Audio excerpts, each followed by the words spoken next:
Siapa yang buat ini?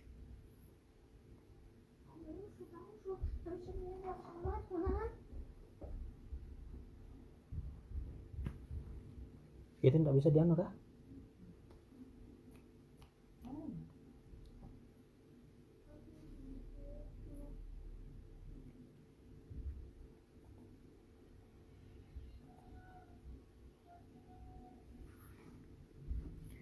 Bismillahirrahmanirrahim. Assalamualaikum warahmatullahi wabarakatuh. Teman-teman semua, selamat malam waktu Indonesia dan selamat sore waktu Iran. Jadi sebagaimana yang kita agendakan sebelumnya, kita akan berbincang dengan Bang Leon Fikyanto ya, salah seorang pelajar Indonesia yang saat ini masih berada di Damaskus, Suriah. Beliau berada di Damaskus sejak tahun 2012.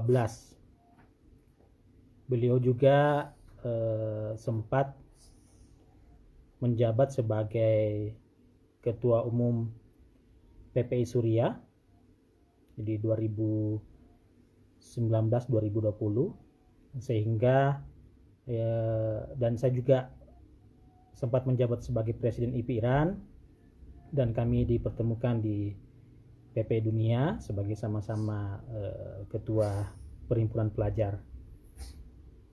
Nanti kita akan berbincang banyak tentang Suriah yang memang sejak tahun 2011 itu ya terkena konflik yang menyayat hati ya.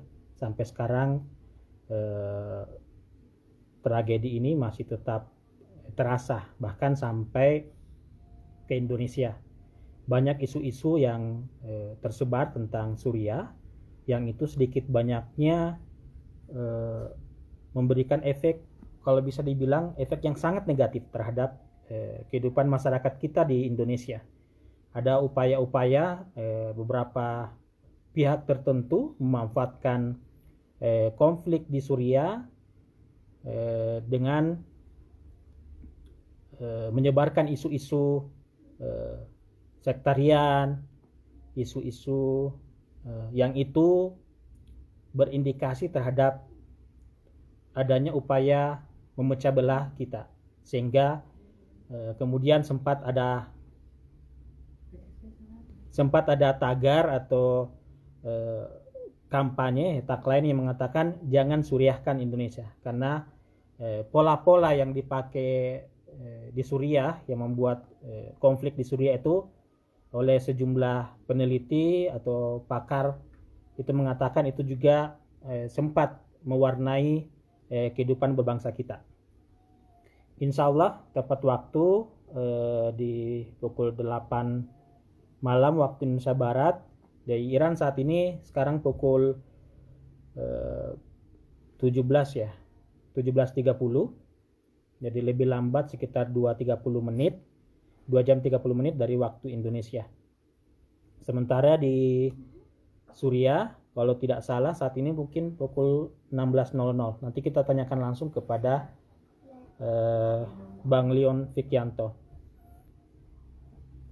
Beliau belum hadir karena memang masih ada waktu sekitar 3 menit ya sebelum pukul 20.00. Jadi juga obrolan ini atau tema yang akan kita bicarakan ini sebenarnya sudah lama kami rencanakan bersama dengan Bang Leon. Cuman kemarin kembali keinginan ini muncul kembali karena ada sempat heboh ya, sempat viral ketika Ibu Dina Sulaiman, pakar isu Timur Tengah. Beliau adalah seorang dosen hubungan internasional di UNPAD ya, Universitas Padjadjaran. Dan beliau diundang oleh Om Deddy Corbuzier membicarakan tentang isu-isu terorisme. Dan sempat dikatakan oleh Bu Dina bahwa bantuan atau penggalangan donasi untuk rakyat Suriah itu ada yang jatuh ke tangan pemberontak. Jadi kalau saya pribadi melihat itu bukan dimaksudkan bahwa semua lembaga donasi bantuan untuk rakyat Suriah atau pengungsi Suriah, korban perang di Suriah itu jatuh ke tangan pemberontak. Tapi atau disengaja diperuntukkan untuk pemberontak. Tapi di situ dimaksudkan bahwa ada bantuan yang dari Indonesia yang jatuh ke tangan pemberontak. Nah, ini kenapa sampai ini bisa terjadi? Karena memang kalau kita lihat pada saat penggalangan donasi ya, karena memang sejumlah lembaga donasi tersebut itu memang dari awal memiliki keberpihakan terhadap kelompok pemberontak. Bisa kita lihat misalnya penggunaan bendera yang mereka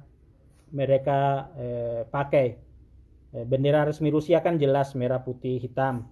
Sementara yang mereka perlihatkan adalah bendera yang memakai strip hijau. Yang itu bukan bendera resmi Rusia dan itu adalah bendera yang digunakan untuk kelompok pemberontak.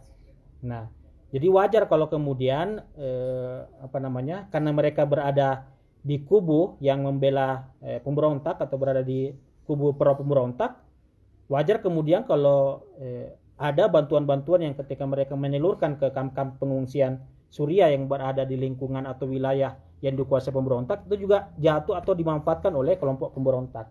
Ini tidak bisa dipungkiri, ada videonya yang sempat tersebar, sempat viral juga, membuktikan bahwa kardus-kardus bantuan dari Indonesia itu digunakan oleh kelompok pemberontak. Jadi kalau kita mau mau jujur, lembaga donasi atau lembaga-lembaga kemanusiaan itu sebenarnya tidak boleh berpihak di antara dua kubu yang bertikai. Kita bisa melihat misalnya Palang Merah Internasional atau Palang Merah Indonesia atau Hilal Ahmar misalnya Bulan Sabit Merah itu tidak pernah berpihak di dua kubu salah satu di antara dua kubu yang bertikai antara pemerintah dengan oposisi. Sementara sejumlah lembaga donasi itu sejak awal berada di pihak kubu pemberontak, kubu oposisi, dengan kemudian mewacanakan narasi-narasi, menyebarkan narasi-narasi kebencian terhadap Bashar Assad sebagai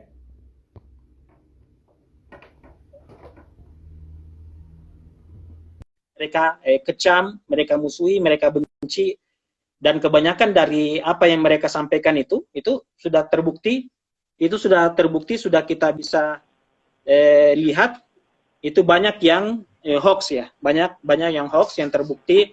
Ada video yang direkayasa, ada foto-foto yang misalnya korban perang Irak Amerika Serikat atau korban kekejian res Zionis, lalu kemudian diberikan caption bahwa itu adalah korban anak-anak korban perang di Suriah atau korban serangan dari militer Tentara Nasional Suriah. Alhamdulillah kita sudah bergabung dengan Bang Leon Fikyanto. Assalamualaikum Bang Leon. Ahlan wa sahlan. Waalaikumsalam warahmatullahi wabarakatuh. Suara saya jelas ya? Jelas Bang, suara saya gimana nih? Alhamdulillah juga jelas. Sekarang jam berapa di Damaskus? Sekarang sedang di Damaskus kan? Benar. Sekarang pukul 16.00 waktu Suriah. Jam 4 ya. Kalau di Indonesia pukul 20 WIB. Jadi memang Bang Leon ini sudah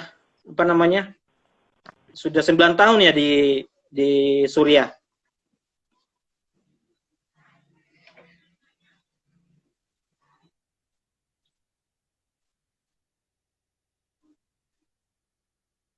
Kayaknya terjadi di Suriah ada.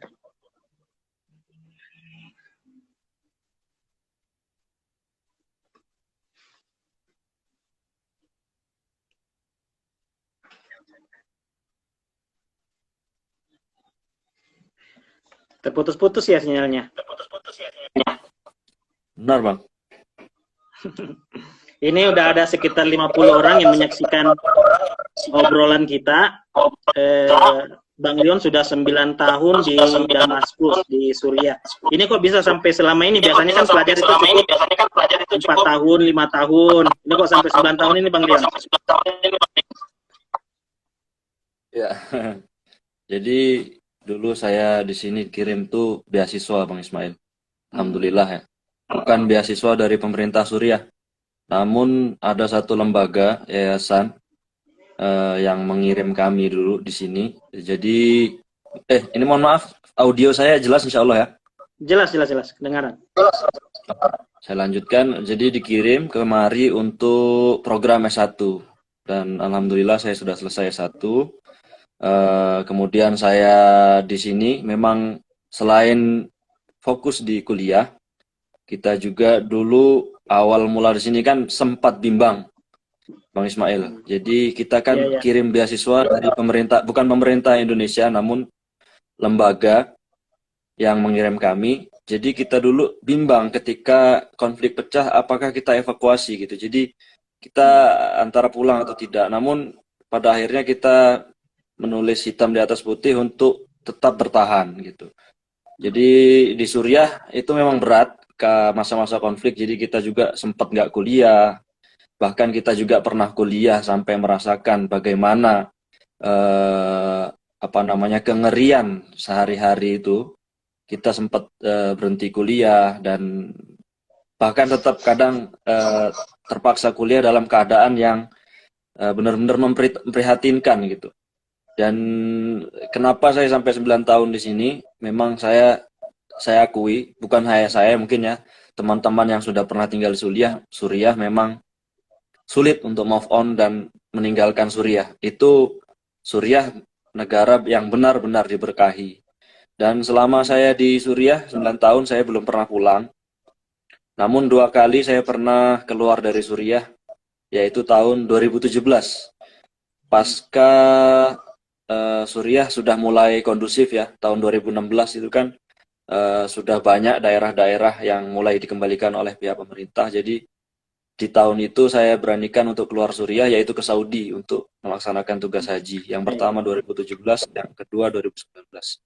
Itu Bang Ismail. Sampai saat ini alhamdulillah saya sudah di program magister dan mohon doa dari teman-teman semuanya. Siap. Ini sebenarnya jumlah pelajar kita di Suriah ada berapa orang ini, Bang Leon? Sekarang yang sedang stay di Suriah. Stay di Suriah kurang lebih sekitar 71 mahasiswa atau sekian, 71 sampai 75. Itu update terakhir. Kita kedatangan bulan Januari kemarin, bukan mahasiswa, mereka santri yang dikirim untuk belajar di salah satu pesantren di Damaskus. Ini semua di Damaskus, Bang ya? Atau ada di kota lain juga? Benar. Semua terfokus di ibu kota, Bang Ismail. Dahulu memang banyak di kota-kota besar lainnya, seperti di Aleppo. Namun itu tadi karena konflik ya, semua kembali ke ibu kota. Karena memang ibu kota Damaskus yang termasuk paling aman ya. Bukan kita katakan paling aman, namun artinya tingkat bahayanya itu lebih dikit dari kota lain gitu. Jadi semua terfokus di kota Damaskus. Mungkin pertanyaannya agak sensitif ini Bang Leon ya. Saya agak penasaran juga dengan teman-teman pelajar Indonesia di Suriah. Ini semuanya memang Ahlus Sunnah semua atau ada Syiah juga nih, Bang Leon? Untuk 2011 sampai sekarang pasca konflik ya, itu 100% dari Ahlus Sunnah, Bang Ismail. Namun 2011, di bawah 2011, itu ada, saya dengar dari cerita-cerita senior, bahkan saya sempat ketemu kok, dari teman-teman yang kalangan Syiah, ada juga. Dan namun itu tadi karena konflik memaksa 80% lebih mahasiswa untuk kembali ke tanah air. Iya. Jadi penasaran kan, karena seolah-olah narasi yang disampaikan di Indonesia itu seolah-olah Suriah ini adalah negara Syiah. Mungkin bisa Bang Leon jelaskan komposisi masyarakat asli Suriah sendiri bagaimana? Berapa persen Muslimnya, Sunni Syiahnya, atau ada aliran lain juga, dan juga berapa persen non Muslim? Mungkin Bang Leon bisa sampaikan ke kita semua. Jadi itu ya yang luput dari media mainstream, Bang Ismail. Yang disebarkan di media mainstream atau berita-berita yang besar gaungnya itu di Suriah, mayoritas Syiah, itu salah besar. Yang ingin kita tekankan, Suriah itu negara yang multi etnis dan multi agama atau mazhab. Jadi komposisinya di antara multi etnis tersebut, yang paling utama itu Arab, suku Arab yang jelas. Yang kedua ada Kurdi, kemudian ada Turkmen, ada juga Armenia, karena memang pada masa dahulu itu Suriah menerima besar-besaran pengungsi dari berbagai negara ya. Terus ada juga Drus, itu dari segi etnis juga ya. Dan multi agama kita sebut. Ini yang perlu teman-teman media atau media sosial ketahui, di Suriah itu mayoritas berpaham Ahlus Sunnah Sunni, mayoritas sampai mencapai 70% koma sekian atau bahkan 72%. Angkanya seperti itu. Itu yang pertama, berpaham Ahlus Sunnah dari segi akidah. Yang kedua dari segi fikih atau beramaliyah, sehari-hari ibadahnya atau muamalahnya itu berfaham 50% Syafi'iyah dan 50% Hanafiyah. Jadi di kampus pun seluruh mahasiswa Indonesia aswaja, dan kita belajar di kampus yang cocok dengan mazhab kita di Indonesia yang mayoritas yaitu Syafi'i. Jadi kita 50%, 90% itu berkuliah di yang bermazhab Syafi'i. Adapun berapa mahasiswa itu yang terdaftar di kampus yang mayoritas mazhabnya Hanafi itu ada. Kemudian agama lain selain Muslim, yang kedua selain Sunni itu ada Syiah juga, Bang Ismail, seperti itu. Namun itu jumlahnya sangat kecil dan mereka terfokus di beberapa daerah saja, tidak menyebar luas di kota-kota besar. Dan selanjutnya ada Drus dan Kristen seperti Ortodok Timur, terus Katolik ataupun Protestan. Itu persentasenya mungkin sekitar antara 5-7%, bahkan kurang dari 10% seperti itu, Bang Ismail. Oh ya Bang Leon, terima kasih. Untuk Bashar Assad sendiri itu gimana sebenarnya? Mazhabnya dia itu apa? Kalau semalam kan telah dikatakan bahwa mazhabnya itu mazhab Syiah ya. Syiah, tapi kalau kita melihat video atau foto lagi sholat bersama dengan ulama-ulama Suriah itu tidak berdekat. Sementara yang kita pelajari, saya pribadi pelajari, fikih-fikih Syiah itu semuanya tidak bersedekat, sementara Bashar Assad bersedekat. Ini bagaimana Bang Leon? Benar sekali ya. Untuk teman-teman pengetahuan umum mungkin bagi kalangan orang yang belum mengetahui ini, mungkin ini agak hal baru ya. Jadi di sini untuk mengenai pemerintah Suriah sendiri, khususnya presiden ya, seperti yang kita lihat, seperti yang Bang Ismail katakan, seperti yang sudah tersebar baik itu videonya atau foto-fotonya ketika Presiden Suriah menghadiri acara hari-hari besar Islam, umpamanya Idul Adha, Idul Fitri, kemudian acara Maulid ataupun acara Isra Mi'raj, itu beliau selalu hadir, dikawal oleh Kementerian Agama, dari Kementerian Agama Suriah, dan pasti melaksanakan sholat jamaah terlebih dahulu sebelum melaksanakan acara hari besar Islam tersebut. Dan seperti yang kita lihat, memang beliau dari segi amalia sholat itu seperti Sunni pada umumnya ya. Jadi ketika banyak orang yang bertanya gitu kepada saya khususnya atau pada teman-teman yang lain, apa mazhabnya Presiden Bashar al-Assad itu? Ya kita sulit menjawab ya kan.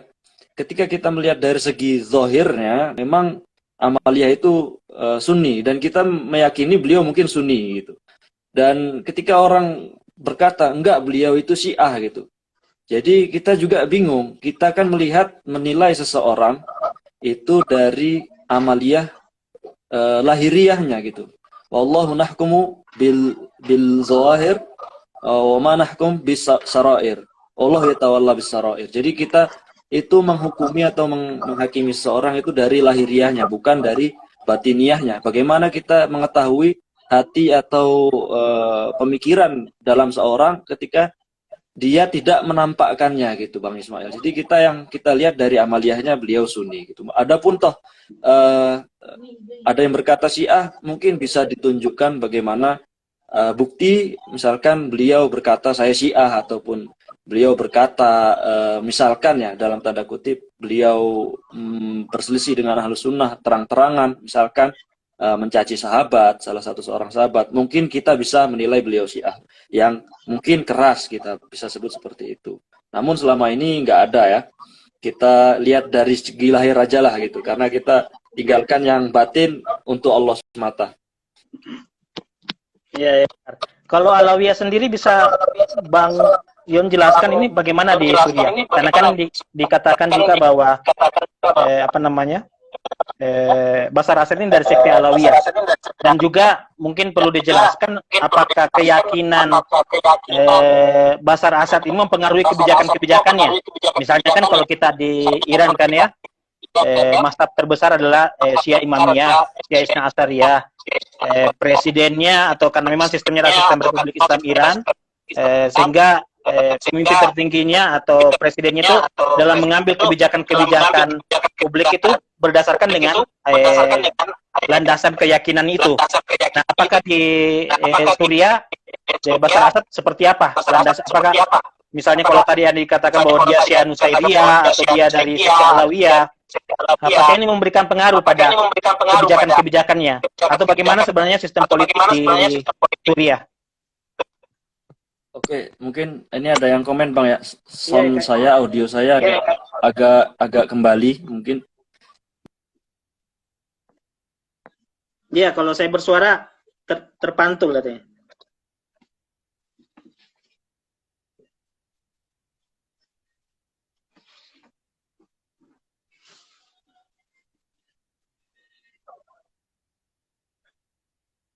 Iya, iya, iya.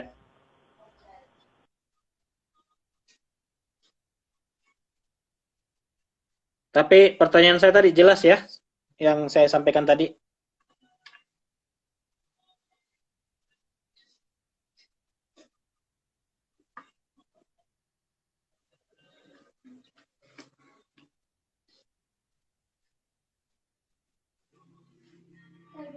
Nah, minta maaf, sepertinya ada gangguan jaringan dari Bang Leon.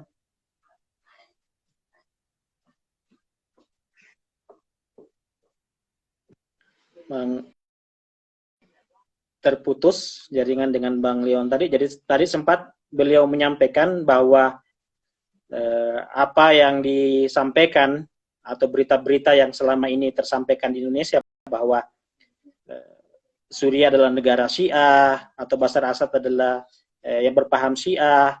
Sementara kita dari penjelasan Bang Leon tadi disebutkan 70% adalah Ahlus Sunnah. Bahkan pelajar-pelajar Indonesia yang sekarang berada di Damaskus semuanya berasal dari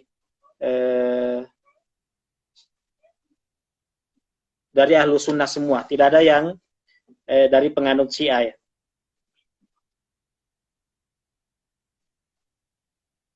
Bang Leon, kita tunggu untuk bergabung kembali. Jadi sangat menarik ya apa yang kita bahas pada hari ini, atau informasi yang kita dapatkan dari Bang Leon, karena memang media-media mainstream itu sangat minim atau sangat kurang yang membahas tentang apa fakta-fakta yang sebenarnya terjadi di Suriah. Kita dari selama 10 tahun ini itu menyebut bahwa di Suriah adalah pembantaian Syiah terhadap Sunni, atau penyebab konfliknya adalah penyebab sektarian dan seterusnya. Sementara kalau kita melihat, kita baca, kita bahkan masih bisa kita lihat video-video di YouTube juga masih banyak yang menyebarkan kehidupan harmonis di Suriah sebelum konflik. Sebagaimana tadi dijelaskan bahwa banyak aliran-aliran Islam mazhab-mazhab juga sangat banyak, non-Muslim juga sangat banyak, karena memang Suriah adalah sebuah negara yang sangat tua ya, termasuk misalnya di Aleppo itu, kalau kita baca sekitar 2000 sebelum Masehi sudah ada, jadi sehingga tercatat sebagai salah satu kota tertua di dunia. Ini kita masih tunggu jaringan dari Bang Leon yang, dan wajar memang selama ini juga selama kita berinteraksi dengan teman-teman di PP Suriah itu agak terhambat selama ini karena faktor jaringan. Dan Bang Leon Fikyanto ini adalah termasuk salah satu pelajar yang sejak awal konflik itu, sejak keberadaannya di Suriah itu telah memberikan informasi-informasi, fakta-fakta mengenai apa yang sedang terjadi di Suriah. Beliau dokumentasikan di akun di channel YouTube beliau, termasuk juga di Facebook, di Instagram. Dia membuat liputan sendiri mengenai bahkan datang ke Aleppo misalnya, sejumlah kota-kota di Suriah, meliput dengan secara pribadi mengenai kondisi yang terjadi di Suriah. Kita bergabung kembali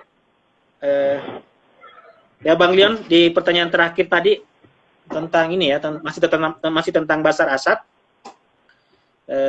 Mungkin Bang Leon punya informasi tentang sekte Alawiyah ini, karena katanya Bashar Assad ini berasal dari sekte Alawiyah, dan itu juga warisan dari bapaknya, dari Hafiz al-Assad, atau seluruh klan Assad itu merupakan sekte Alawiyah, dan sekte Alawiyah ini disebutkan sangat memusuhi Islam, sangat memusuhi Muslim, sehingga wajar kalau kemudian dikatakan bahwa Bashar Assad membantai dengan jadi presiden, dengan mempunyai kekuasaan, dengan memimpin pasukan militer, kemudian membantai saudara-saudara Sunni di Suriah. Mungkin bisa Bang Leon ceritakan. Ya, mohon maaf ya, untuk jaringan ini agak error Bang Ismail. Ya, silakan. Untuk presiden yang berlatar belakang sekte Alawi, mungkin dari Bang Ismail juga sudah dikatakan, apakah itu mempengaruhi untuk pengambilan keputusan-keputusan ya di sistem pemerintahannya? Apakah juga benar beliau memusuhi mayoritas Sunni yang ada di Suriah itu? Mungkin perlu saya tegaskan di sini, memang di pemerintahan Bashar al-Assad itu ada yang berlatar belakang sekte Alawi. Itu presentasinya berapa persen? Saya nggak punya data di sini. Yang jelas ada, karena memang dari ayahnya dulu si Hafiz al-Assad. Namun di balik itu juga pejabat-pejabat yang ada di sekeliling presiden itu banyak juga yang dari Sunni. Bahkan dari pasukan militernya pun, teman-teman di Indonesia mungkin banyak yang belum tahu, itu juga berkalangan Sunni mayoritasnya, seperti itu. Jadi apakah itu mempengaruhi? Mungkin sedikit agak kurang informasi ya. Apakah beliau itu benar-benar otoriter dan memusuhi Islam karena berlatar belakang sekte Alawi itu? Saya kembalikan ke Bang Ismail yang mungkin lebih tahu literasinya dan lebih banyak wawasannya, karena di sini saya jujur saya bukan fokus di bidang di situ ya, politik lah intinya. Jadi di sini cuman WNI pelajar yang ingin memberikan fakta dari sisi lain seperti itu. Dan hingga detik ini pun misalkan kalau ada yang bertanya misalkan di kalangan pejabat atau pemerintah, itu saya bisa katakan dan saya pastikan mayoritasnya masih Sunni. Bahkan kawan-kawan saya kuliah sendiri banyak yang masuk ke wajib militer ya. Karena di Suriah itu ada namanya program wajib militer selama 2 tahun untuk yang sudah berumur 18 tahun ke atas gitu. Bahkan hingga detik ini kawan saya pun ada yang masuk di jajaran wajib militer dan ikut dalam zona terdepan memerangi kelompok radikal dan teroris serta para pemberontak tersebut. Gitu Bang Ismail. Ya. Terima kasih. Untuk sistem politik sendiri di Suriah itu bagaimana? Sekuler atau memang religius atau kayak gimana? Sebagaimana negara-negara Arab yang lain? Sekuler, Bang Ismail. Hmm. Bisa kita pastikan di sini sekuler, sosialis sekuler, dan di sini bebas. Bahkan mohon maafnya untuk agama itu masih bebas. Namun ada tanda kutip bebasnya itu ada beberapa kelompok yang memang dilarang di Suriah. Seperti jelas-jelas yang dilarang di sini adalah Ikhwanul Muslimin. Itu sudah dilarang sejak dari tahun 80-an kurang lebih. Dan kalau ngelihat dari moto atau misi, misalkan di Syria itu kan ada partai Ba'as, partai yang paling besar di sini, dan mungkin satu-satunya ya. Ada partai yang lain, cuman tidak sebesar itu. Berkata, motonya kurang lebih seperti ini. Ad-dinu lillah wal watan lil jami'. Jadi agama itu untuk Allah gitu, untuk Tuhan. Dan bangsa atau negara tanah air kita itu untuk semua, apapun latar belakangnya, apapun agamanya, apapun etnisnya gitu. Itu untuk semua. Jadi ketika kita mengamalkan suatu keyakinan kita diberikan kebebasan, tapi itu hubungan kita antara kita dengan Tuhan kita gitu. Jadi kita diberikan kebebasan dan berdampingan ya dari antara agama-agama yang ada di Suriah, bahkan sekte-sekte Islam yang lain itu berdampingan sejak dahulu kala. Tidak ada yang namanya rasis ataupun unsur SARA ya. Selama ini yang kita alami seperti itu. Benar-benar. Kalau ini juga sebenarnya kan kenapa Bashar Assad atau di Suriah terkena fenomena Arab Spring kan? Ya, karena sebelumnya kan di Husni Mubarak jatuh karena puluhan tahun menjadi presiden, Ben Ali di Tunisia, Muammar Gaddafi di Libya, sehingga kemudian Bashar Assad juga terkena imbas karena memang sebelumnya kan dari ayahnya, dari Hafiz al-Assad kemudian beralih ke Bashar Assad. Dan itu sudah menjadi presiden sejak tahun 2000. Bahkan kan sampai sekarang di 2021 masih tetap jadi presiden. Ini sebenarnya bagaimana sistem di Suriah, apakah lewat itu terpilih karena ditunjuk oleh bapaknya atau melalui pemilihan umum? Pemilihan umum, rakyat sendiri yang memilih Bashar Assad untuk menjadi presiden. Kalau saya di sini dari 2011 ya. Jadi beliau dari 2000 sudah menjabat, itu saya kurang persis gimana proses perpindahannya ya. Apakah dia ditunjuk langsung ataupun dari rakyat. Namun yang jelas saya dari 2011 sempat menyaksikan ada pemilu di tahun 2014. Itu beliau kembali terpilih gitu. Jadi bisa dikatakan ini nggak bisa dikatakan demokrasi murni, namun mungkin semi demokrasi ya, karena calon yang lain itu tidak ada lah, mungkin, atau rakyat Suriah tidak ada yang menilai ataupun mengatakan yang bahasanya gimana ya, yang cocok lah untuk memimpin Suriah ke depan. Sehingga beliau beberapa kali terpilih. Bahkan ini di bulan Juni ini nanti ada pemilu lagi, Bang Ismail. Di bulan Juni dalam waktu kurang ya, tahun ini 2021 bulan Juni. Itu jadi sudah kurang lebih 7 tahun ya dari 2014. 14 ya, 7 tahun pas. Jadi kita karena saya bacakan itu pemilu presiden setiap 7 tahun, dari pemilihan di tahun 2000, kemudian 2007, kemudian 2014. Kalau tambah 7 ya berarti ya 2021 ini. Dan itu tidak ada aturan pembatasan ya biar bisa terpilih kembali. Tidak ada. Dan itu yang sempat kita sering bicarakan juga sama teman-teman di sini. Jadi kalau misalkan beliau itu calon tunggal, dan selama ini dari tahun 2011 sudah ada Arab Spring yang mereka katakan ingin mengganti presiden. Sampai detik ini pihak yang kontra atau berseberangan dengan pemerintah itu belum bisa menghadirkan satu saja sosok yang benar-benar dicalonkan untuk bisa memimpin Suriah lebih baik. Itu bahkan di antara kalangan mereka itu saling tikam, saling hujam satu sama lain, dan tidak bisa lah menghadirkan satu sosok pengganti yang ideal gitu.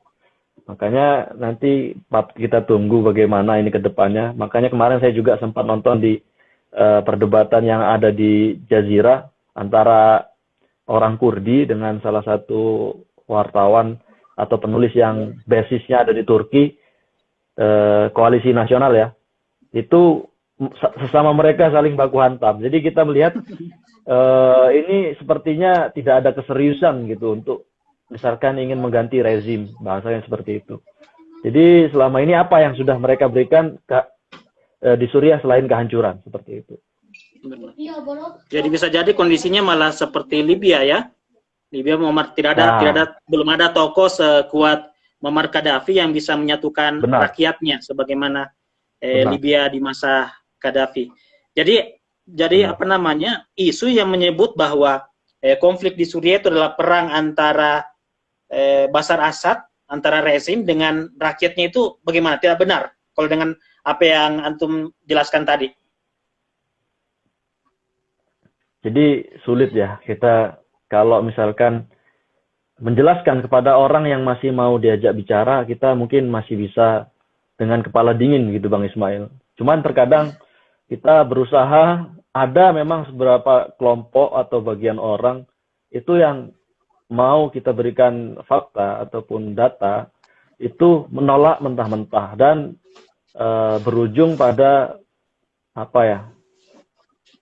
Intinya kembali lagi ke memainkan api mazhab itu tadi yang saya tidak suka. Ya.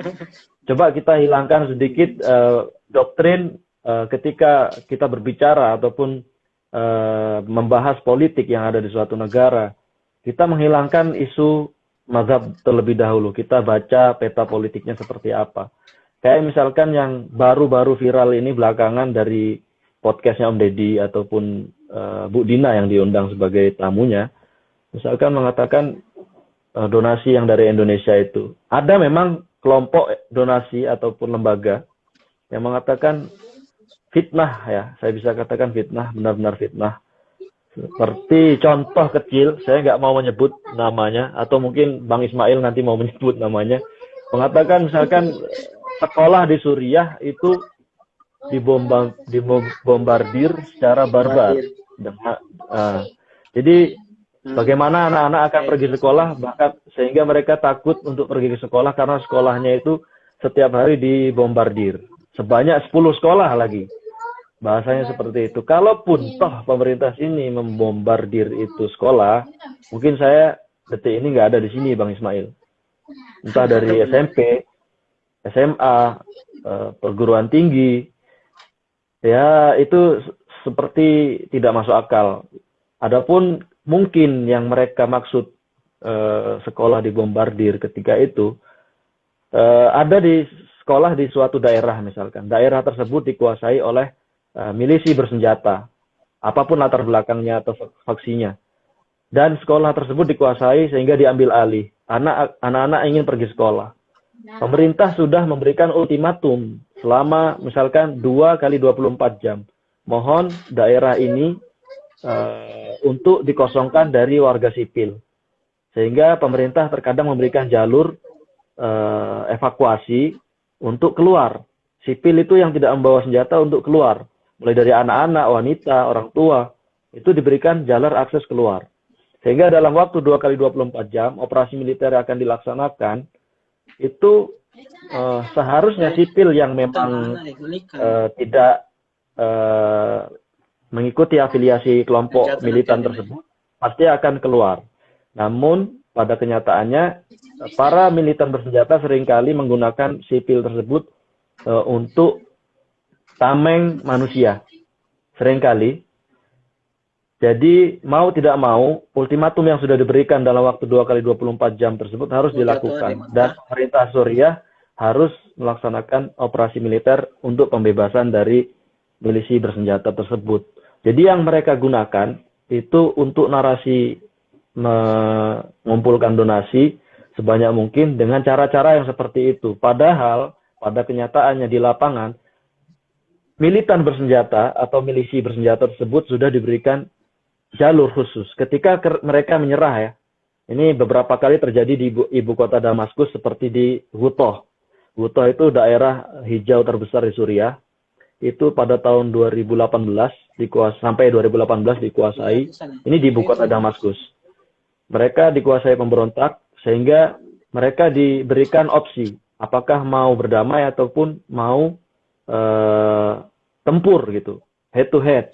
Jadi ketika jawabannya head to head, akan tempur-tempuran habis-habisan dengan syarat sipil harus keluar dahulu. Ketika sipil sudah keluar, maka pertempuran dimulai antara milisi bersenjata dan pasukan militer Suriah, seperti itu. Dan ketika mereka sudah terdesak, artinya misalkan jumlah milisi bersenjata, jumlahnya misalkan sekitar kita katakan pakai angka yang kira-kira 15.000 milisi. Dari antara 15.000 milisi tersebut mati sekian. Dan sisanya mungkin sudah kehabisan amunisi. Itu akan diberikan tawaran kembali. Kamu akan terus bertempur, bertarung. Apakah kamu akan menyerah dan kami berikan akses untuk pindah ke kota lain sebagai basic kalian berkumpul sana. Buktinya, ini artinya apa? Milisi bersenjata tersebut diberikan kesempatan untuk hidup dari pasukan militer Suriah. Yang mana mereka jika menyerah akan diberikan akses untuk menuju ke perbatasan Turki dan mereka dikumpulkan di sana. Ini artinya bagaimana mungkin seorang pemerintah membantai, membombardir sipilnya, sedangkan milisi yang bersenjata, baik faksi atau kalangan apapun latar belakangnya, aja diberikan akses untuk pindah ke kota lain. Ini secara akal nggak masuk akal, Bang Ismail. Bahkan mereka diberikan syarat, serahkan amunisinya. Senjata silahkan dibawa, namun pelurunya diserahkan ke pemerintah. Dan itu dikawal. Seperti itu, Bang Ismail, sedikitnya. Benar-benar. Saya pernah baca beritanya dan termasuk lihat videonya. Para pemberontak yang menyerah itu kemudian dimasukkan ke dalam bus, banyak bus yang dikawal oleh tentara Suriah dan senjata-senjata mereka tetap di tangan mereka. Benar. Nah, makanya waktu itu karena saya kan nggak tahu kok ini senjatanya masih tetap diberikan ke pemberontak ini. Senjatanya nggak diambil oleh tentara nasional Suriah. Itu dikawal bahkan makanya kalau dengan melihat fakta-fakta seperti ini ya sangat tidak masuk akal sekali kan. Presiden Bashar Assad kan dari tahun 2000 ya jadi presiden. Kemudian 2011 lalu kemudian baru setelah 11 tahun lalu kemudian berinisiatif untuk membantai rakyatnya. Kenapa selama 10 tahun ini kenapa tidak dari awal kan? Kenapa tidak dari awal atau sekalian begitu jadi presiden tidak perlu membantai, cukup tidak perlu membangun apa-apa, tidak perlu memberikan akses air sehat, air bersih, tidak perlu berikan akses makanan dan seterusnya. Ya, tapi kalau kita melihat kan di kota-kota itu merata kondisi ekonominya. Atau bagaimana penjelasan Bang Leon mengenai ini? Memang isu-isu di awal-awal tahun 2011 itu demonstrasi menuntut turunnya Bashar Assad memang dipicu juga oleh kondisi ekonomi pada saat itu. Ada memang apakah ada memang semacam kegagalan memerintah, kegagalan membangun oleh Bashar Assad sehingga kesejahteraan masyarakat sehingga mungkin mengalami krisis dan seterusnya sehingga melakukan aksi-aksi demonstrasi. Benar. Ya, saya tekankan sekali lagi, saya di Syria dari tahun 2011, tepatnya bulan September. Itu 2011 bulan September itu belum terjadi konflik atau perang. Jadi ketika tahun 2012 bulan Maret itu sudah dimulai. Penyebabnya itu tadi demonstran yang menuntut presiden untuk turun. Namun yang saya perhatikan pada saat itu, ini menurut pandangan pribadi saya, itu bukan murni tuntutan rakyat akan kegagalan seorang pemimpin. Karena saya merasakan sendiri, bahkan saya saat itu sempat iri ya, ketika saya pertama kali datang di Suriah, hanya isinya ketakjuban atau kebanggaan lah, sebagai pendatang yang datang ke Syria, yang membandingkan mungkin dengan negara tanah kelahiran saya dengan Suriah. Bagaimana tidak di Suriah ekonomi itu sebelum 2011 kita berbicara ya. Ekonomi Suriah itu masuk dalam kategori yang nol hutang di Bank Dunia. Ini banyak yang orang tidak ketahui. Dan misalkan nih, layanan fasilitas kesehatan di Suriah itu juga nol. Maksudnya subsidi. Tidak ada orang perlu pergi ke rumah sakit itu membayar sesuatu yang mahal, itu tidak ada. Semua layanan fasilitas kesehatan gratis. Kemudian selain kesehatan, pendidikan. Mulai dari pendidikan dasar sampai perguruan tinggi S3 di Suriah itu gratis. Tidak ada yang namanya pungutan biaya. Adapun pungutan biaya itu administrasi, yang jumlahnya itu bahasanya untuk beli es saja masih banyakkan jumlah untuk beli es lah gitu bahasanya. Administrasi yang kecil sekali seperti itu. Itu pendidikan dan kesehatan. Dan masih banyak lain sebagainya, misalkan masjid-masjid di Suriah, itu listrik, itu semuanya full subsidi, tidak ada yang bayar masjidnya. Bahkan ketika pasca konflik pecah, Suriah minyak buminya dicuri, gasnya dioper ke luar negeri, dikeruk oleh imperialis barat, sehingga Suriah mengalami kekurangan pasokan tenaga pembangkit listrik. Itu kita dalam sehari beberapa kali listrik padam. Masjid juga diberikan pasokan subsidi solar untuk tetap menyala. Itu ekonomi Suriah. Dan dari segi keamanan, dari sebelum 2011, Suriah itu termasuk kategori 5 negara di dunia dengan angka kriminalitas yang terendah. Ini saya juga pernah sempat nulis bersama kawan-kawan PPI Suriah, waktu itu saya masih jadi sekretaris ya, membuat press release ketika di Indonesia diramaikan dengan tagar Save Aleppo. Save Aleppo yang di situ diberitakan seperti biasanya, warga sipil dibombardir, masjid-masjid dibombardir, rakyat Suriah dibantai, apalagi menggunakan kata Sunni. Itu yang benar-benar memancing emosi dunia ya.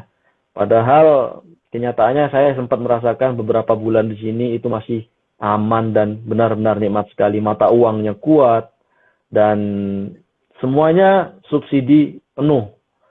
Transportasi, makanan pokok, itu semuanya bahkan sampai detik ini Bang Ismail.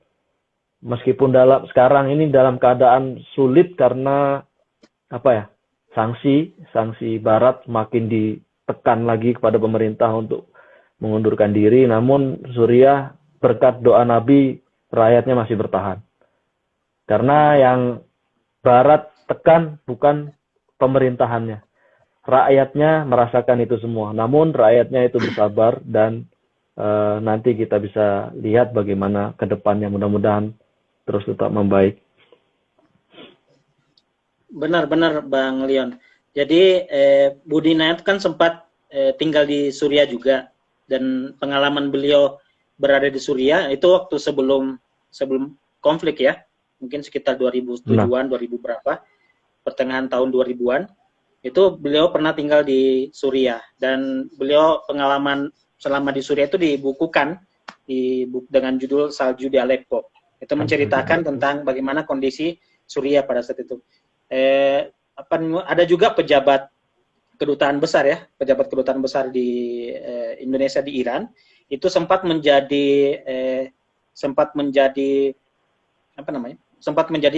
staf KBRI di Suriah tahun awal-awal 2000-an katanya. Dan beliau menceritakan mata uang, jadi yang paling dia ingat itu adalah mata uang Suriah pada saat itu begitu sangat kuat. Jadi harga begitu sangat murah, dan dia mengatakan begitu sangat sejahtera, sampai kemudian sangat menyayangkan terjadinya konflik, termasuk dipicu dengan isu-isu yang sebenarnya sangat tidak akademis sekali. Karena kalau kita melihat kedutaan besar Indonesia yang ada di Damaskus telah memberikan press release, telah memberikan penjelasan mengenai kondisi di Suriah, bahwa itu bukan perang sektarian, bukan konflik Sunni Syiah. PBB juga menyampaikan itu dari tim investigasi perdamaian. Begitu juga termasuk ulama-ulama Suriah, ya, ulama-ulama Ahlussunnah Suriah kan berkali-kali datang ke Indonesia menjelaskan, bertemu dengan presiden, bertemu dengan tokoh-tokoh agama kita di Indonesia dari NU, Muhammadiyah, menjelaskan kondisi di Suriah dan mengingatkan tentang pentingnya persatuan rakyat. Tapi isu-isu konflik dipicu oleh perbedaan Sunni Syiah ini betul-betul terus dimasifkan, sehingga bahkan orang-orang yang menceritakan tentang fakta yang sebenarnya di Suriah itu malah disebut sebagai Syiah, ya sama sebagaimana Bashar Assad kan. Bashar Assad untuk dimusuhi, untuk dibenci, untuk disebut kafir, disebut Syiah. Begitu juga orang-orang pakar atau peneliti yang membongkar masalah ini, memberikan fakta yang sebenarnya tentang Suriah atau apa yang telah terjadi di kota-kota di Suriah, itu disebut Syiah juga. Bahkan bisa jadi Bang Leon juga akan diklaim akan diklaim Syiah juga. Itu kan ini adalah upaya supaya kemudian memberikan ini ke masyarakat, supaya masyarakat tidak percaya kan isu-isunya bahwa Syiah pendusta dan seterusnya, sehingga banyak tokoh-tokoh nasional kita, bahkan Kiai Haji Said Akhil Siraj kan juga sempat dituduh Syiah, termasuk bahkan Anies Baswedan, Gubernur DKI Jakarta yang sebelum menjadi gubernur, waktu beliau menjadi Menteri Pendidikan, bekerja sama dengan lembaga pendidikan di Iran, begitu juga waktu menjabat sebagai rektor Paramadina, bekerja sama dengan lembaga-lembaga pendidikan di Iran, itu juga disebut sebagai tokoh Syiah atau minimal tokoh pro Syiah. Tapi kemudian kan tidak terbukti dan seterusnya. Jadi image-image yang dibentuk itu supaya memang sejak awal kita tidak percaya dengan tokoh-tokoh tersebut, atau penelitian akademis. Jelas-jelas kalau kita baca bukunya Bu Nina tentang Prahara Suriah, itu jelas di situ tidak ada sentimen mazhab sama sekali. Kalau dikatakan misalnya Bu Nina adalah Syiah, sama sekali di situ tidak ada kampanye memperkenalkan Syiah. Atau jadi yang disampaikan Bu Nina itu versi pemberontak dan versi pemerintah Suriah. Jadi misalnya pembunuhan di Hola, di Darah, di mana semuanya itu kan di kota-kota awal-awal konflik itu terjadi pembunuhan masyarakat sipil. Versi pemberontak, versi oposisi menyebut itu pelakunya adalah tentara Bashar Assad. Versi Bashar Assad menyebut itu adalah pelakunya adalah tentara dari kelompok oposisi. Nah, mungkin selanjutnya kita perlu tahu juga ini Bang Leon, kok sampai milisi-milisi asing bisa datang ke Suriah yang membuat Suriah semakin memanas. Ini kan awalnya kan isunya adalah isu internal kan, menuntut tuntutan masyarakat menurunkan presiden, dan itu sangat wajar di semua negara. Itu banyak sekali kejadian seperti itu. Demonstrasi menuntut Donald Trump turun, demonstrasi menuntut Macron turun, misalnya demonstrasi di Inggris juga seperti itu. Di Indonesia juga ada demonstrasi meminta presiden diganti. Ini kan sesuatu yang sangat wajar. Namun menjadi tidak wajar ketika kemudian ada milisi-milisi asing yang ikut campur, bahkan dengan membawa senjata berat. Ini kok sampai bisa, apakah memang di perbatasan Suriah itu sangat lemah atau bagaimana sehingga milisi-milisi asing bisa masuk? Dan apa kepentingan milisi asing ini terhadap Suriah? Ya, saya masih ingat betul ya. Dulu memang di Suriah 2012 awal, saya juga bahkan ngelihat dengan mata kepala sendiri bagaimana rakyat Suriah itu misalkan demonstrasi pasca sholat Jumat, itu biasanya dilakukan setelah sholat Jumat, dimulai dari masjid, Bang Ismail. Dimulai dari masjid, rakyat berkumpul untuk menggaungkan menjatuhkan presiden. Namun di situ dijaga ketat oleh keamanan. Seiring berjalannya waktu, demonstran itu berubah wajah gitu. Yang tadinya kami lihat mungkin rakyat-rakyat biasa sipil yang pakaiannya pun biasa, itu berubah. Seperti yang di tempat kami tinggal pun waktu itu demonstrasi berubahnya seperti apa. Misalkan menggunakan topeng yang tidak menampakkan wajah. Yang tadinya biasa saja rakyat, itu rakyat yang berdemo pun menjadi takut gitu. Itu siapa gitu. Maka dari itu, dari situ kita berkesimpulan bahwasanya ini ada sesuatu yang tidak benar.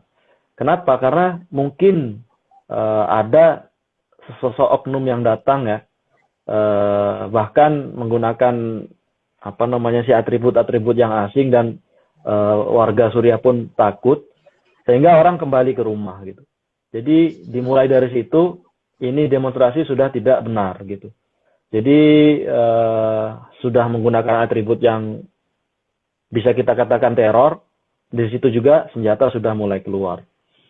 Dan adapun kenapa Suriah kedatangan milisi-milisi asing dari luar yang jumlahnya mungkin baru bagi teman-teman itu mencapai 90 kewarganegaraan yang tercatat oleh pemerintah Suriah. Bahkan PBB juga sudah mengatakan itu ya, ada beberapa, salah satunya dari Indonesia. Apakah perbatasan Suriah itu lemah? Jadi perbatasan Suriah itu berbatasan langsung dengan negara di sekelilingnya, yaitu yang utama Turki, yang kedua ada Irak, yang ketiga ada Jordania, yang keempat itu Lebanon, yang kelima Palestina. Kita nggak mau menyebut itu Israel karena Palestina yang lebih berhak. Jadi mungkin yang bikin lemah salah satunya mungkin pertama kali itu dari Irak ya. Mungkin di perbatasan Irak Suriah itu jebol bisa masuk karena di Irak tahu sendiri selama kurun waktu dari tahun 2003 ya. Itu di sana tidak kondusif sehingga para militan bersenjata itu bisa merangsek masuk ke Suriah dari Irak. Setelah dari Irak masuk, Turki, perbatasan Turki Suriah itu jebol. Jadi itu yang lebih parah, bisa dikatakan paling parah logistik persenjataan ataupun kombatan asing itu masuknya dari Turki. Karena dari sana kalau tidak jebol, mungkin Suriah nggak akan separah hingga detik ini kehancurannya. Karena senjata berat ringan masuknya lewat sana semua, dipasok dari barat dan didanai oleh negara-negara Teluk, sehingga rakyat Suriah yang mungkin masuk ke jajaran para pemberontak tersebut mengangkat senjata melawan pemerintah. Jadi dari situ keadaan Suriah semakin mencekam, dalam artian ya, teror itu benar-benar sudah tidak aman. Jadi nyawa itu bukan suatu yang bisa kita berikan begitu saja.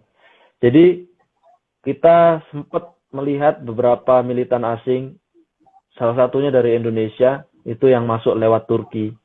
Itu semua orang dunia tahu mengapa mereka bisa masuk Suriah gitu. Karena memang militer Suriah ketika itu mungkin ya, karena kewalahan akibat adanya demonstran tersebut, maka mereka masuk dengan begitu bebasnya. Dan militan yang sudah bergabung tersebut ikut bertempur dengan berbagai macam-macam faksi atau afiliasi latar belakangnya. Mulai dari FSA yang pertama kali, kemudian pecah namanya itu hingga puluhan. Namanya saja ya mungkin yang berubah, namun ideologinya itu saya rasa mungkin satu arah dan satu tujuan. Dan yang dunia tidak ketahui, khususnya di Indonesia, sesama faksi atau latar belakang kelompok tersebut itu ada juga yang saling baku hantam. Sesama kelompok militan bersenjata itu saling bunuh jelas sekali. Makanya sampai detik ini kenapa Suriah di kelompok pemberontak tidak dapat memberikan satu sosok saja nama yang bisa menggantikan pemimpin Suriah, karena memang kepentingan politiknya itu benar-benar jelas dan syarat gitu. Sehingga bukan lagi tuntutan untuk mensejahterakan rakyatnya, karena Suriah itu sejahtera Bang Ismail, nggak bisa kita katakan negara yang remeh ya. Miskin. Jadi mohon maaf ya, miskin itu nggak ada. Rakyat Suriah semiskin-miskinnya, pemasukannya itu dahulu benar-benar istimewa lah, bisa dikatakan hidupnya mewah gitu. Satu orang memiliki 3-4 rumah itu sangat biasa sekali. Satu apartemen bahkan ya, satu gedung tinggi gitu, itu biasa sekali. Nggak bisa kita katakan untuk tuntutan untuk menuntut keadilan atau tuntutan untuk menuntut kesejahteraan itu, karena Suriah sudah sejahtera sejak dulu. Itu Bang Ismail. Untuk militan bersenjata sendiri yang dari berbagai negara itu untuk saat ini sudah lemah dan masih banyak yang belum diketahui orang Indonesia. Kelompok pemberontak yang mereka katakan itu diakui internasional misalkan, saat ini mereka sudah menjadi bagai monster milisi yang dibayar, bisa di apa ya bahasanya, disewa gitu. Yang seperti kita ketahui belum berapa lama ini mereka itu dikirim ke Libya, karena di Libya sampai sekarang masih belum stabil keadaan politiknya untuk berperang di Libya dengan gaji $2.000 per bulan dan fasilitas berupa transportasi dari Turki atau Suriah ke Libya. Yang kedua ke Azerbaijan yang di Baku kemarin yang sempat kita ketahui bersama ada perang Armenia Azerbaijan. Mereka juga dikirim ke sana. Padahal kalau kita lihat di Azerbaijan itu mayoritas Syiah ya Bang Ismail ya, kalau nggak salah gitu. Iya, Bagaimana 90% mungkin di Azerbaijan itu sih ya. kalau kita mengatakan Tapi di tidak Suriah, mendapat dukungan dari Iran. iya benar-benar. Jadi kalau kita mengatakan perang di Suriah itu isunya Sunni Syiah, kenapa di sana tidak dibahas gitu? Karena memang rakyat Suriah tidak, orang Indonesia, kelompok-kelompok tersebut tidak terima jika dikatakan itu adalah murni politik dan kepentingan global di Suriah gitu. Yang terakhir juga dikirim ke Yaman kalau nggak salah ya, sama Erdogan dikirim ke Yaman untuk bertempur juga gitu. Jadi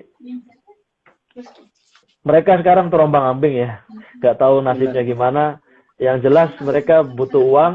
Ketika ada tawaran untuk dipertarungkan di suatu negara dan mereka terima saja itu.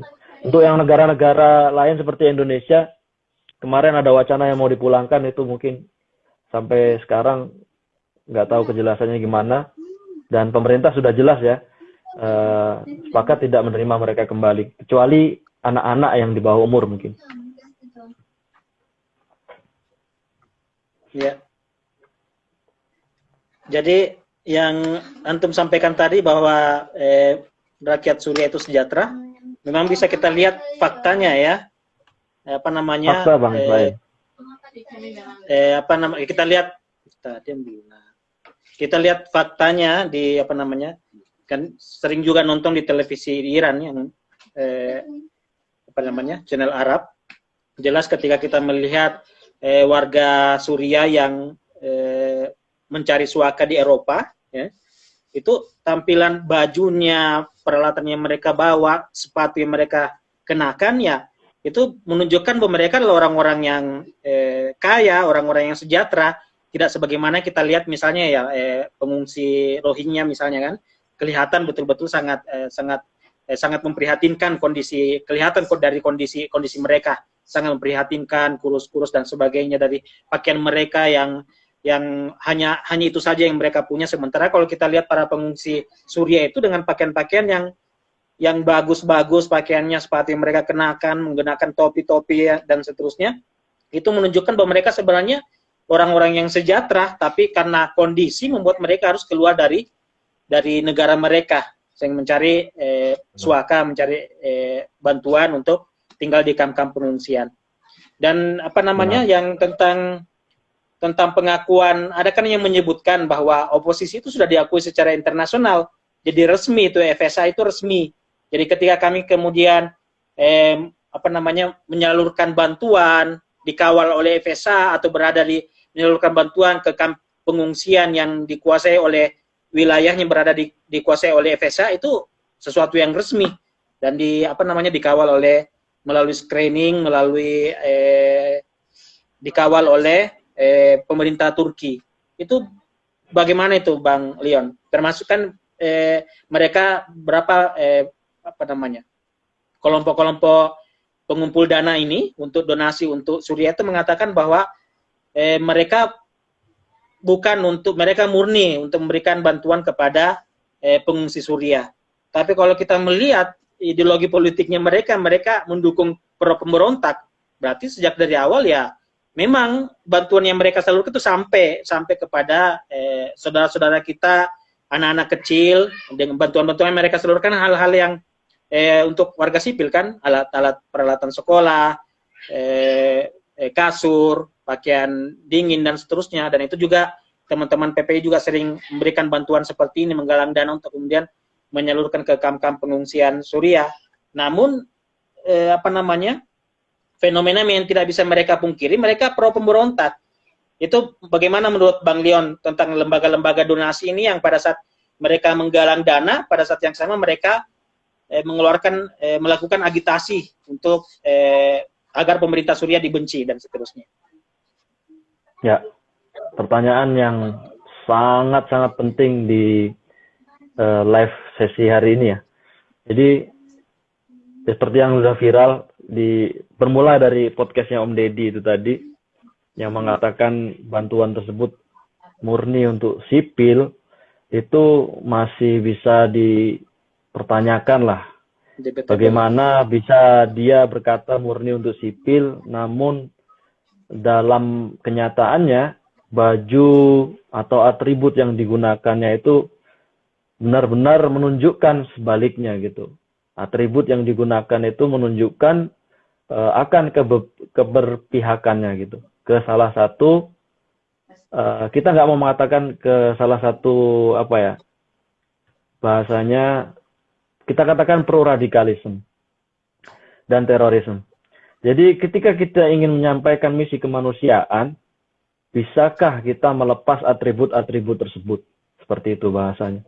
Kenapa kita mengikut campuri urusan dalam negeri seseorang ketika kita ingin menyampaikan misi kemanusiaan? Karena bagaimanapun, siapapun latar belakang sipil itu, baik di zona yang di bawah pemerintah Suriah ataupun di zona yang di bawah para pemberontak, itu memang murni harus kita bantu. Ini karena saya sedikit agak kecewa ya, kita ini meluruskan fitnah yang beredar, bahwasanya bantuan yang disampaikan itu untuk sipil saja, padahal pada kenyataannya tidak. Kita ingin meluruskan, namun usaha kita yang ingin meluruskan tersebut di beberapa kali dipatahkan hanya dengan alasan-alasan yang tidak masuk akal, seperti dia adalah Syiah yang hidup di bawah kendali rezim sebagaimana yang mereka katakan. Jadi ini masih belum bisa kita terima dengan akal. Jadi saya pun bingung ingin menyampaikannya Bang Ismail, karena mereka ini jurus satu-satunya seperti itu, membungkam kita dengan argumen yang sangat-sangat buruk sekali ya. Kita ingin meluruskan bahwasanya silakan, kita itu bukan anti kemanusiaan. Kita juga PPI Suriah sering sekali menyampaikan, menyalurkan, bahkan memberikan akses kepada lembaga donasi yang ada di Indonesia untuk menyampaikan bantuannya di Suriah. Dimanapun itu, kita silahkan dan welcome sekali. Kita mendukung penuh misi kemanusiaan tersebut. Mulai dari ada yang pernah kita bantu itu Mercy, ada yang almarhum siapa itu namanya Dr. Jos Rizal kalau nggak salah ya. Beliau memberikan ambulans dan bantuan-bantuan kesehatan. Itu juga Bapak Duta Besar kita almarhum Pak Joko, siapa namanya saya lupa, Bapak Joko Hardianto. Itu beliau memfasilitasi, bahkan diberikan akses oleh pemerintah Suriah dan dikawal ketat oleh militer sehingga supaya keamanan kita terjamin. Mulai dari fasilitas kesehatan, ambulans, kebutuhan pangan, sandang, dan papan, kita pernah memberikan akses fasilitas tersebut.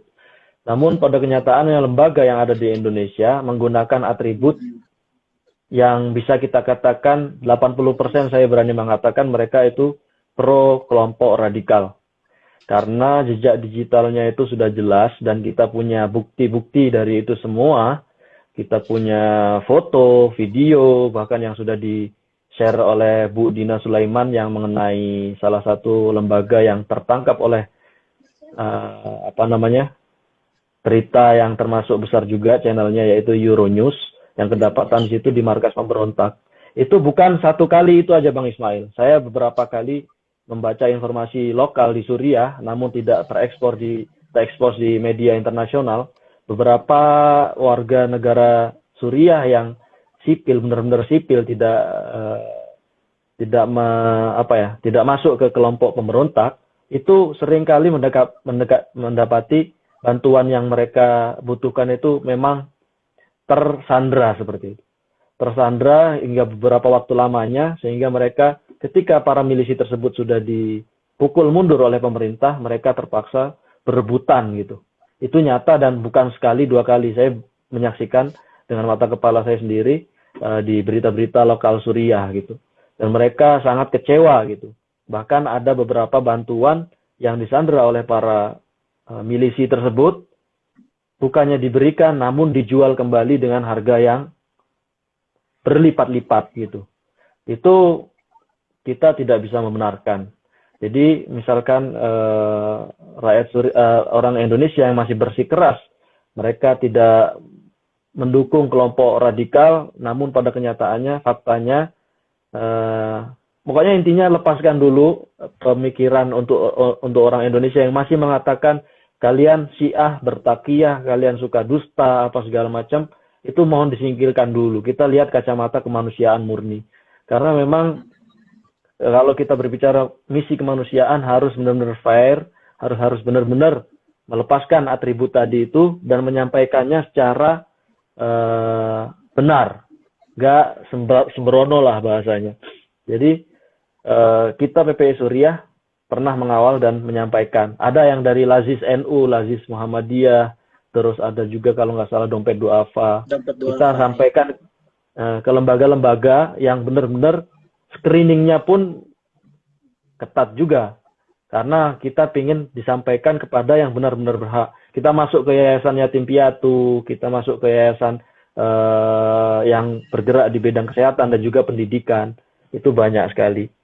Itu Bang Ismail. Makanya untuk yang berkata bahwasanya kita ingin menjatuhkan lembaga donasi yang memang jelas-jelas secara nyata mendukung pro radikalisme tadi, kita tidak ada kita tidak ada kepentingan di sini. Saya pribadi dan teman-teman PPI Suriah itu nggak punya lembaga donasi. Bahkan kita juga pernah berpikiran apakah tidak ada resmi gitu. Kita menghindari itu. Supaya apa? Yang bergerak di Indonesia, bergeraklah dengan benar gitu. Jangan disalahgunakan.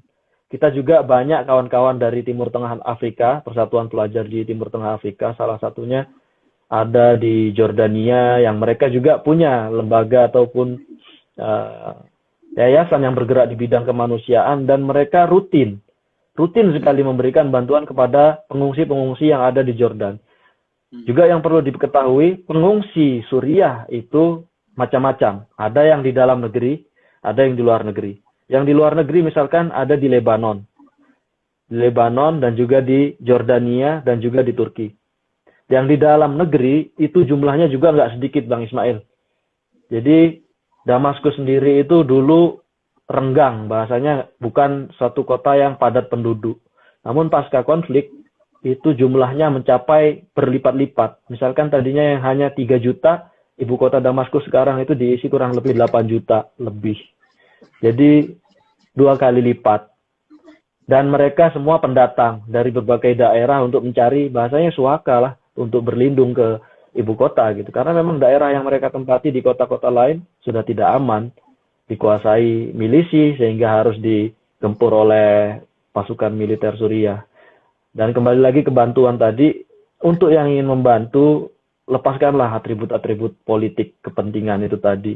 Misalkan kita mau ngajak masuk lewat Turki, kita tahulah Turki bukan di bawah kontrol pemerintah Suriah. Di sana pun masih banyak ya geng-geng milisi bersenjata tersebut, dan kalau misalkan mereka mengaku masih dikawal, di screening, apa segala macam, itu boleh mereka mengaku seperti itu.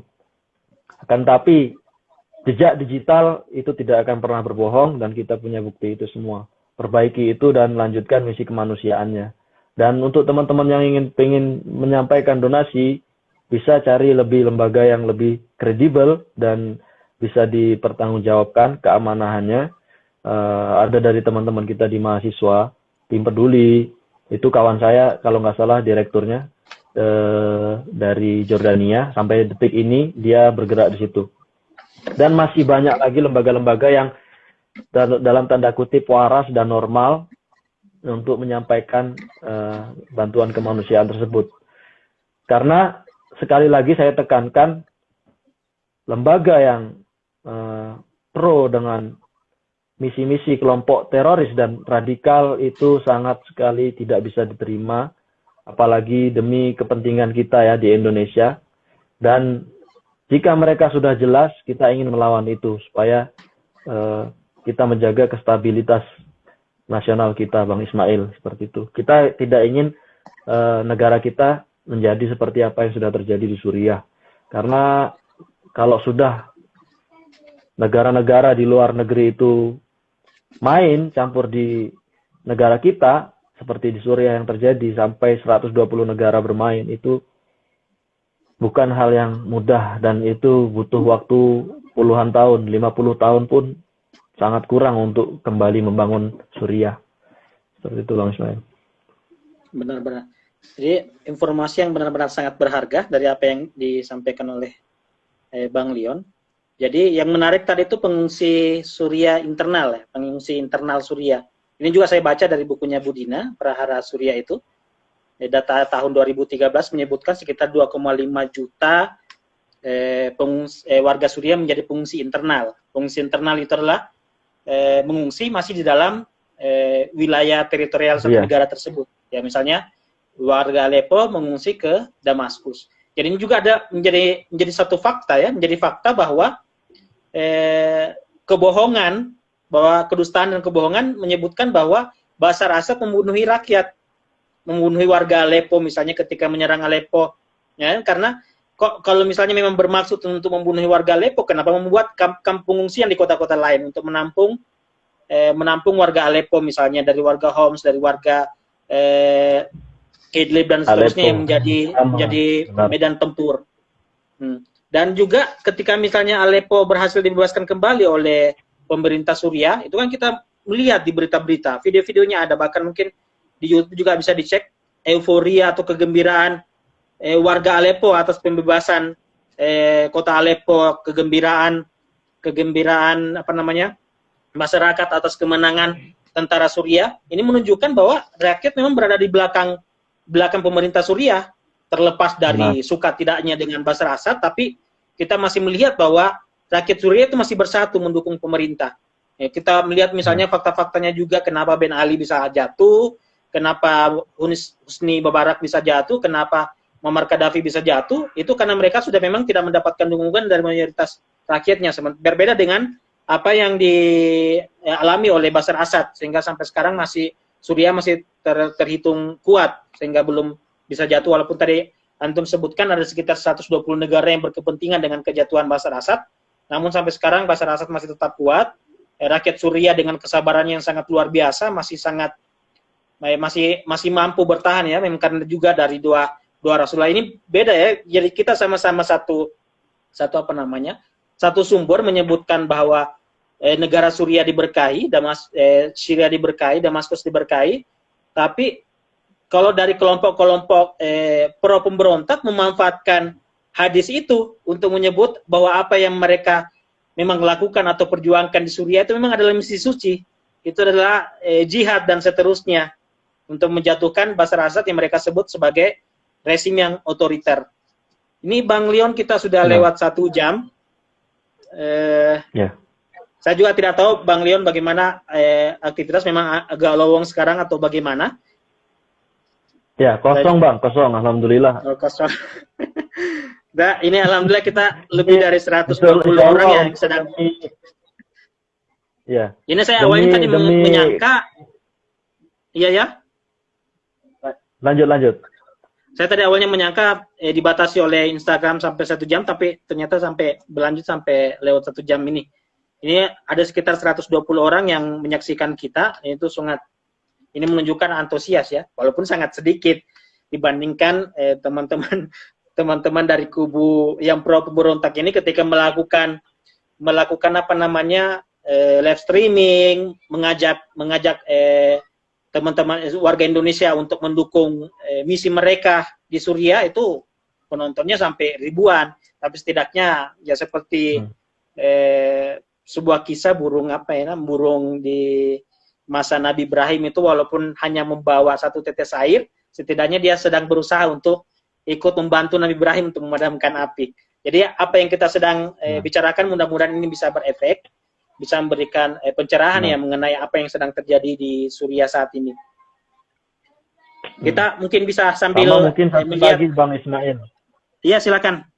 Mungkin satu lagi informasi yang mungkin tidak luput dari masih sedikit mungkin di Indonesia diketahui ya. Yang Suriah itu hingga detik ini merupakan mungkin negara Arab satu-satunya ya Bang Ismail yang masih dengan jelas dan lantang menyuarakan Palestina itu sebagai isu bersama umat Islam gitu. Jadi yang benar-benar memperjuangkan rakyat Palestina secara utuh gitu. Dan banyak sekali fakta yang masih belum diketahui bahwasanya di Suriah itu banyak sekali rakyat Palestina juga yang hidup dari zaman tahun 50-an yang mereka pindah dari Palestina ke Suriah akibat kebengisan Israel. Itu perlu dibahas juga mungkin supaya teman-teman juga tahu nanti Bang Ismail. Benar.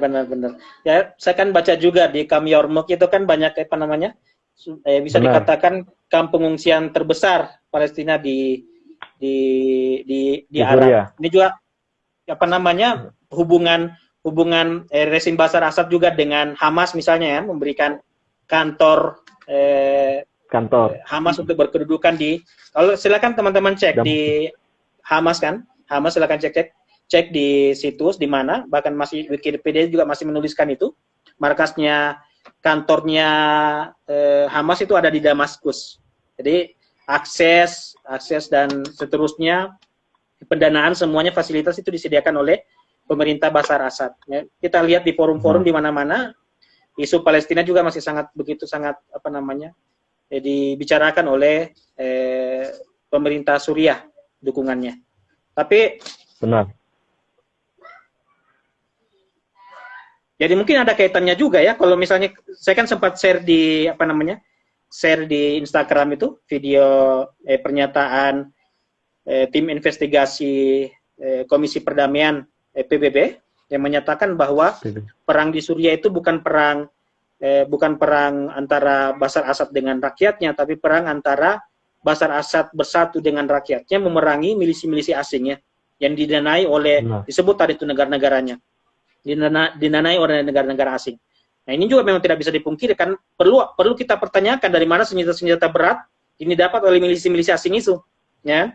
Itu senjatanya dapat dari mana? Budinya juga menjelaskan ini dengan baik di podcastnya Om Deddy, ada penjelasan tentang bahwa senjata Eropa Timur itu dijelaskan oleh beliau.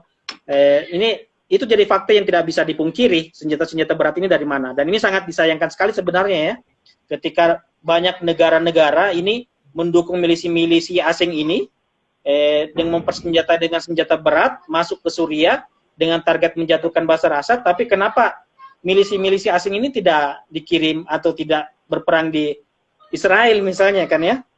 Ini sempat saya pernah baca pernyataannya Imam Masjid Al-Quds ya, menyatakan bahwa kenapa milisi-milisi asing itu berperang ke Suriah, sementara kami sangat membutuhkan. Kami di sini berperang melawan rezim Zionis itu dengan menggunakan lontaran batu. Ya, kenapa milisi-milisi bersenjata berat ini tidak datang membantu kami? Ini tentu saja juga menjadi sebuah pertanyaan ya. Ini juga menjadi sebuah pertanyaan kenapa rezim Zionis tidak diperangi. Benar. Tanggapan Tamliung gimana? Ya, untuk itu ya, benar. Mulai dari Hamas yang diberikan kantor resmi dan didukung secara penuh oleh pemerintah Suriah untuk terus memperjuangkan hak rakyat Palestina yang mana diduduki oleh Israel, itu hingga detik ini saya itu mengalami shock, Bang Ismail. Mengalami shock. Seringkali Israel menyerang Suriah. Beberapa kali saya tertidur di malam hari itu tidak bisa tidur dengan nyenyak karena memang serangan Israel itu sangat mengerikan ya di Suriah itu. Ini yang luput dari rakyat Indonesia karena Suriah hingga detik ini masih terus memperjuangkan Palestina dan menentang pendudukan Israel di atas tanah Palestina. Itulah kenapa dunia ingin sekali menjatuhkan Suriah. apapun siapapun pemimpinnya supaya tunduk kepada Amerika ataupun Israel. Dan seperti yang kita ketahui, negara-negara besar yang mungkin dalam tanda kutip mereka katakan negara yang melakukan yang dianggap representasi umat Islam seperti Turki misalkan, itu kedutaannya masih ada. Dan negara-negara Arab lain yang belakangan ini sudah menyusul seperti Emirat, seperti Maroko, Bahrain, Sudan, itu Syria masih tetap tidak ingin mengakui kedaulatan Israel karena itu murni punya Palestina. Kalaupun toh memang negara-negara Islam tadi yang ingin mengaku memperjuangkan hak-hak umat Islam Suriah, namun pada kenyataannya kenapa senjata harus masuk ke Suriah untuk memerangi pemerintahnya sendiri? Padahal jika kita pikir dengan logika, Israel senjata tersebut mungkin lebih utama jika kita berikan kepada mereka yang memperjuangkan haknya di Palestina misalkan ya, karena di Suriah kita ketahui ini kita mayoritas umat Muslim dan 70% lebih Sunni. Kenapa harus diadu domba dengan latar belakang Sunni membantai Syiah? Itu sangat tidak fair. Dan Israel sejauh ini masih terus ingin menumbangkan Suriah. Karena beberapa kali setiap 1 bulan sekali minimal itu pasti ada serangan udara dari perbatasan Suriah ke Lebanon. Misalkan Lebanon, mereka melancarkan serangan ke markas-markas militer Suriah ataupun markas militer yang dibantu oleh Iran di Suriah, sehingga mereka itu menganggap Suriah dan Iran itu masih ancaman utama kestabilan Israel di kawasan. Maka dari itu Suriah yang hingga detik ini masih menentang keras pendudukan Israel kepada Palestina harus dijatuhkan. Itu yang banyak tidak diketahui oleh teman-teman kita di Indonesia, khususnya yang masih bersikeras bahwasanya di Suriah itu perangnya Syiah membantai Sunni. Israel ingin sekali Suriah jatuh karena yang berkaitan langsung, karena Suriah dengan Mesir pernah perang secara langsung melawan Israel. Jadi Israel hingga detik ini ingin mengulangi kejadian-kejadian tersebut untuk mencaplok ataupun merebut baik dari sumber daya alamnya dan baik dari teritorialnya, geografisnya yang memang di Suriah ini memiliki keunggulan dari negara-negara Arab lainnya yang dari segi kebutuhan pasokan air minum itu penuh, sehingga Suriah mampu memberikan pasokan air ke Lebanon, memberikan pasokan air ke Jordania, dan bahkan yang dari Suriah sendiri, dataran tinggi Jolan itu pasokan air bersih itu diambil Israel. Sehingga Israel masih tidak akan diam dengan sikap Suriah yang hingga saat ini masih terus menentang mereka gitu, Bang Ismail. Benar. Ya, mungkin kita batasi saja dulu. Mudah-mudahan bagaimana permintaan teman-teman di kolom chat ini minta supaya kita rutin melakukan hal yang seperti ini. Masih banyak memang tema-tema yang perlu kita bincangkan ya. Salah satu faktanya juga, kalau dulu misalnya kayaknya suara saya terganggu dari punyanya Bang Leon nih. Kembali seperti tadi nih. Terpantul-pantul. Iya, Bang. Bentar, Bang ya. Ya, oke. Saya pakai headphone yang Bluetooth, jadi kadang connect, kadang. Iya. Sudah, Bang. Gimana? Ya, kayaknya udah bagus ya. Jadi fakta yang tidak bisa dipungkiri juga, dulu banyak lembaga donasi begitu mengkampanyekan Save Aleppo ya, pada waktu tentara Suriah ingin merebut kembali kota Aleppo di bawah kontrol yang sempat dikuasai oleh pemberontak. Lalu ketika kemudian Aleppo dikuasai kembali oleh pemerintah, kampanye Save Aleppo sudah tidak ada lagi lembaga-lembaga donasi-donasi untuk meminta bantuan, membantu warga Aleppo. Kita tidak dengar lagi. Ini kan kelihatan misinya seperti itu, sebagaimana tadi apa yang sudah dijelaskan oleh Bang Leon juga. Jadi kalau memang murni memang misi kemanusiaan, Save Aleppo harus tetap ada, sebagaimana teman-teman PPI sampai sekarang masih tetap terus menggalang donasi. Ini kan di PPI DK kawasan secara gor-goran sekarang ini, secara jor-joran ini mengadakan proyek sosial, proyek sosial membantu bukan hanya Suriah tapi juga Palestina dan Afghanistan. Jadi seperti ini yang perlu kita sampaikan kepada masyarakat luas, bahwa lembaga-lembaga donasi ada, tapi mungkin memang tidak seberisik ya, tidak berisik lembaga-lembaga donasi yang menggunakan isu sektarian itu dalam mendapatkan kumpulan dana, sehingga memang dana mereka bisa mengumpulkan dana memang bisa dikatakan lebih banyak daripada lembaga-lembaga donatur lainnya, karena mereka memang murni melakukan itu misi kemanusiaan tanpa ada isu-isu politik atau isu-isu kepentingan di belakangnya. Mudah-mudahan ini menjadi obrolan yang bermanfaat. Bang Leon, terima kasih banyak. Waktunya sudah kita sita hampir 1,5 jam. Mudah-mudahan ada sesi-sesi berikutnya. Teman-teman juga tetap mensupport dan semoga informasi-informasi yang seperti ini bisa sampai ke masyarakat luas, karena sangat menyedihkan sekali ya, karena dengan hanya sekedar mengatakan bahwa informannya itu Syiah, ya, walaupun kemudian tidak bisa membuktikan secara benar bahwa informan itu Syiah, lalu kemudian tidak dipercaya hanya karena isu-isu sektarian seperti ini.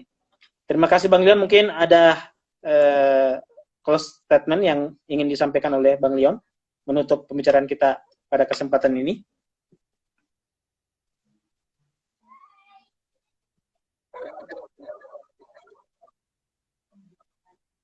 Ya, mungkin closing statement dari Bang Leon.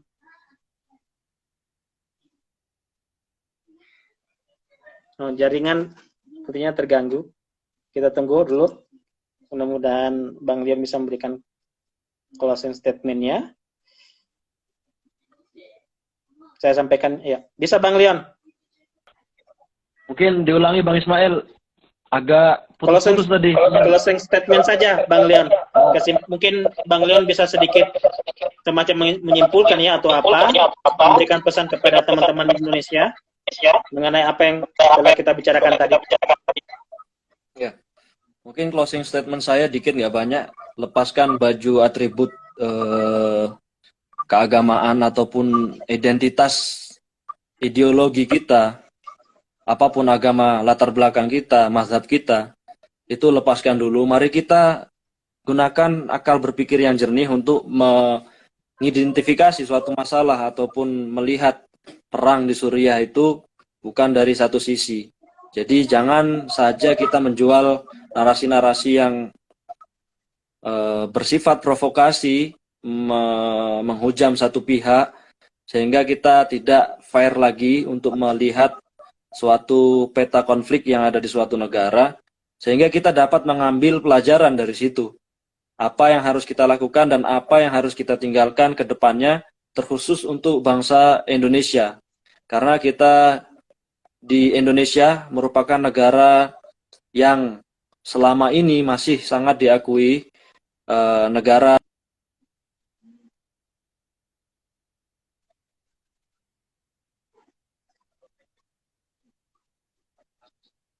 kita tidak ingin merusak tatanan demokrasi kita yang baik, sehingga kita tetap melanjutkan visi negara kita yang tetap melanjutkan kemerdekaan suatu negara serta kedaulatannya, dan menghindari intervensi asing yang ingin merusak dan memporak-porandakan sebuah bangsa dan negara.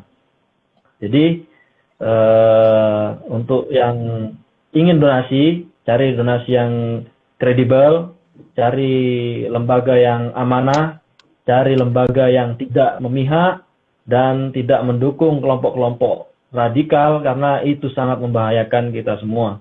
Dan selanjutnya mungkin kita berharap kajian seperti ini bisa Bang Ismail teruskan untuk memberikan pencerahan kepada rakyat Indonesia khususnya ya, karena kita ini selama ini hanya berusaha mengimbangi informasi yang kalah beredar gitu dari kelompok yang memang kita anggap mereka sangat pro sekali terhadap kekerasan dan teroris itu tadi.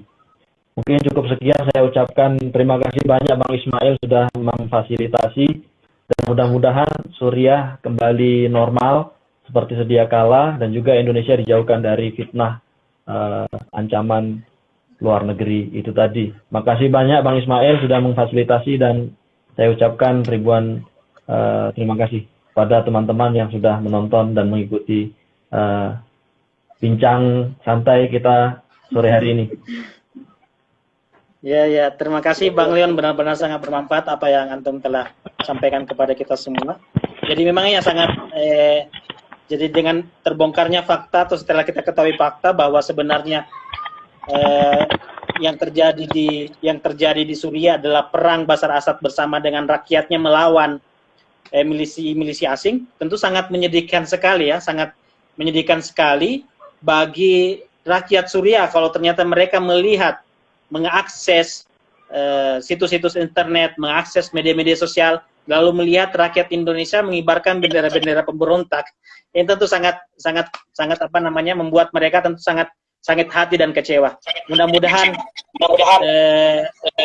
ini bisa menjadi pelajaran bagi kita semua bahwa masuk ke dalam negeri Suriah untuk menyampaikan donasi bantuan ya harus secara legal, resmi, diketahui oleh pemerintah setempat, tidak melibatkan negara tetangga, apalagi kalau negara itu memiliki kepentingan memusuhi pemerintah Suriah.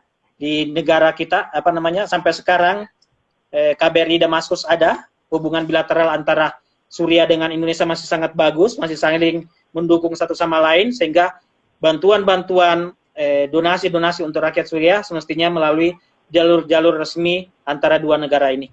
Mungkin ini saja teman-teman sekalian, terima kasih banyak atas kehadirannya, atas komentar-komentarnya yang mendukung, mensupport apa yang telah kita lakukan pada kesempatan hari ini. Insya Allah kita akan save dan kita akan share. Mudah-mudahan bisa dimanfaatkan oleh teman-teman yang nggak sempat hadir pada kesempatan ini. Ya, mohon maaf atas segala kekurangan. Tadi juga sempat ada yang mengatakan suara di belakang sangat mengganggu. Tadi suara anak-anak sedang bermain dan ini di Iran masih sore sehingga memang waktu jadwal nonton televisi mereka acara anak-anak sampai harus dimatikan TV untuk momen saat ini untuk tidak terganggu. Terima kasih teman-teman semua. Ini juga sempat koordinator PPDK Tim Tengka mengajukan jempol, Saudara Hamzah Lubis. Terima kasih. Mohon maaf atas segala kekurangan. Kita tutup diskusi atau dialog kita pada kesempatan kali ini. Mohon maaf sekali lagi atas kekurangan yang terjadi. Silahkan manfaatkan media sosial milik Bang Leon. Beliau aktif memberikan informasi terkait situasi Suriah saat ini melalui akun Instagram beliau, Facebook beliau, dan channel YouTube. Dan saya benar-benar sangat menikmati informasi yang beliau sampaikan. Terima kasih, mudah-mudahan di kesempatan yang lain kita bisa kembali mendialogkan isu-isu terkini tentang Suriah untuk memberikan pencerahan kepada masyarakat Indonesia semua. Wabillahi taufiq wal hidayah. Wassalamualaikum warahmatullahi wabarakatuh. Waalaikumsalam warahmatullahi wabarakatuh.